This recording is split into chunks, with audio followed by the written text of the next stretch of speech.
Chapter 10. A Warm Welcome. The day grew lighter and warmer as they floated along. After a while, the river rounded a steep shoulder of land that came down upon their left. Under its rocky feet, like an inland cliff, the deepest stream had flowed, lapping and bubbling. Suddenly the cliff fell away. The shores sank, the trees ended. Then Bilbo saw a sight. The lands opened wide about him, filled with the waters of the river, which broke up and wandered in 100 winding courses, or halted in marshes and pools dotted with isles on every side.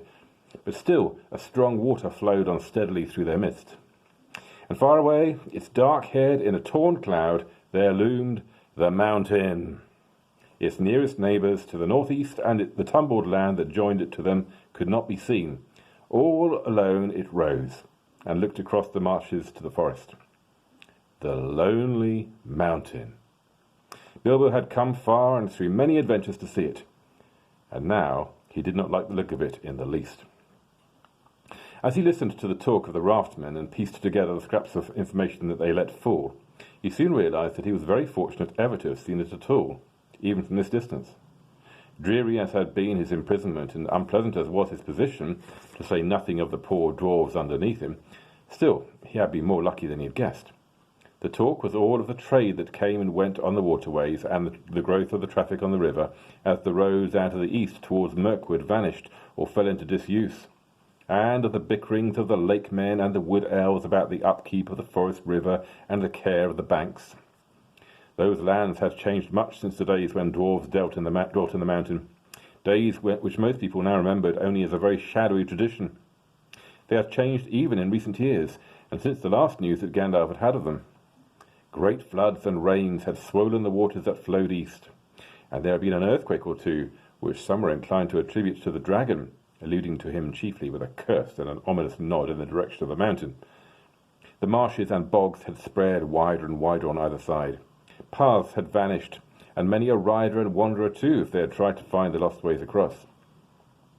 The elf road through the wood which the dwarves had followed on the advice of Beorn now came to a doubtful and little-used end at the eastern edge of the forest. Only the river offered any longer a safe way from the skirts of Mirkwood in the north to the mountain-shadowed plains beyond, and the river was guarded by the wood elves' king. So you see, Bilbo had come in the end by the only road that was any good. It might have been some comfort to Mr. Baggins, shivering on the barrels, if he had known that news of this had reached Gandalf far away, and given him great anxiety, and that he was in fact finishing his other business, which does not come into this tale, and getting ready to come in search of Thorin's company. But Bilbo did not know it. All he knew was that the river seemed to go on and on and on forever, and he was hungry and had a nasty cold in the nose, and did not like the way the mountains seemed to frown at him and threaten him as it drew ever nearer. After a while, however, the river took a more southerly course, and the mountain receded again, and at last, late in the day, the shores grew rocky. The river gathered all its wandering waters together into a deep and rapid flood, and they swept along at great speed. The sun had set when, turning with another sweep towards the east, the forest river rushed into the long lake. There it had a wide mouth, with stony, cliff-like gates at either side, whose feet were piled with shingles. The long lake. Bilbo had never imagined that any water that was not the sea could look so big.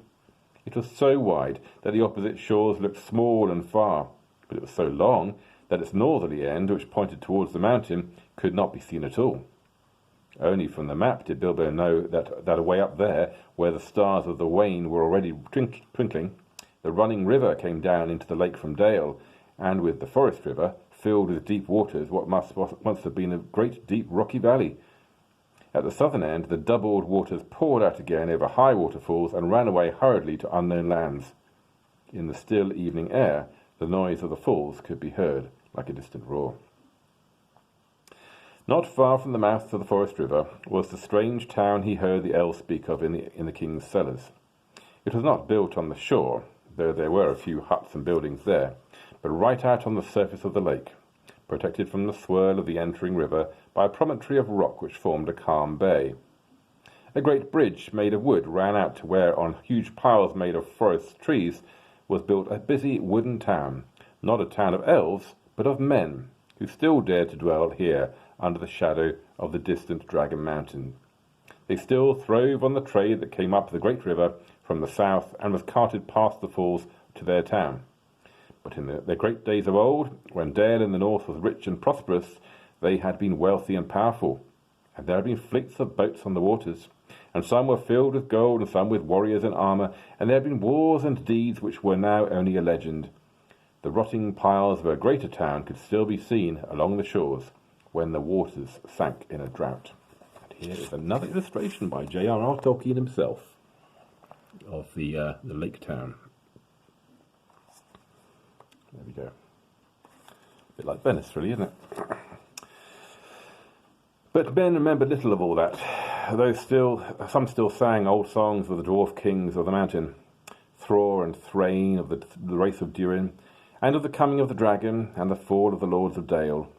Some sang too that Thror and Thrain would come back one day, and gold would flow in rivers through the mountain gates, and all that land would be filled with new song and new laughter.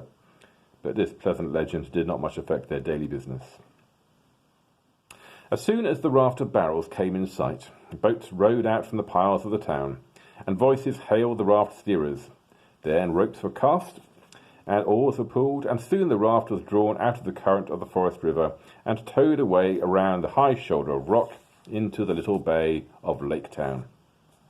There it was moored, not far from the shoreward head of the great bridge. Soon men would come up from the south and take some of the casks away, and others they would fill with goods they had brought to be taken back up the stream to the wood elves' home. In the meanwhile, the barrels were left afloat, while the elves of the raft and the boatmen went to feast in Lake Town. They would have been surprised if they could have seen what happened down by the shore after they had gone and the shades of night had fallen. First of all, a barrel was cut loose by Bilbo and pushed to the shore and opened. Groans came from inside, and out crept a most unhappy dwarf. Wet straw was in his draggled beard. He was so sore and stiff, so bruised and buffeted, he could hardly stand or stumble through the shallow water to lie groaning on the shore. He had a famished and a savage look, like a dog that had been chained and forgotten in a kennel for a week. It was Thorin, but you could only have told it by his golden chain, and by the colour of his now dirty and tattered sky-blue hood, with its tarnished silver tassel. It was some time before he would even be polite to the Hobbit. "Well, are you alive or are you dead?" asked Bilbo quite crossly.